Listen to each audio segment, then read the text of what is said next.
సినిమాలో ప్రకాష్ రాజ్ గారు ఉన్నారు, మీకు ఏమన్నా నన్ను అడిగారు ప్రొడక్షన్ వాళ్ళు, మీకు ఏమైనా ఇబ్బంది ఉంటుందా అంటే, సార్ నాకు అసలు ఇబ్బంది ఉండదు ఎవరితోటి. నా పొలిటికల్ అభిప్రాయాలు చాలా బలంగా ఉంటాయి. నాకు ఒక విషయం చెప్పాలనుకుంటే మొహమాట పడను, చెప్తాను.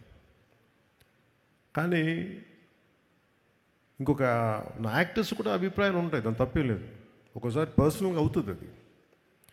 అంత మాత్రాన సినిమాకి నేను ఇచ్చే గౌరవం ఏంటంటే, సినిమాకి నాకు ఎందుకు అన్నం పెట్టిన తల్లి ఇది నాకు సినిమా.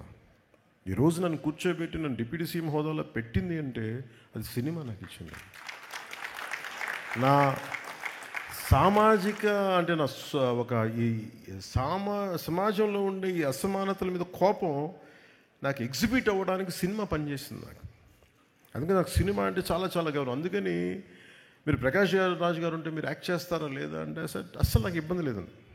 నేను ఒకటే కోరుకుంది ఏంటంటే, సెట్లో అలాంటి టాపిక్లు పెట్టద్దని చెప్పిన అది ఒకటే నేను కోరుకునేదాన్ని.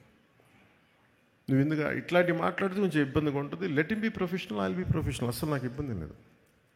సో అలాంటిది ఒక బ్రిలియంట్ యాక్టర్ ప్రకాష్ రాజ్ గారు. We might have many differences, that's not an issue when it comes to cinema. అవన్నీ అది వేరే ప్లాట్ఫామ్లో మాట్లాడుకుంటాం. సో ప్రకాష్ రాజ్ గారికి మనస్ఫూర్తిగా నా ధన్యవాదాలు తెలుపుతాను.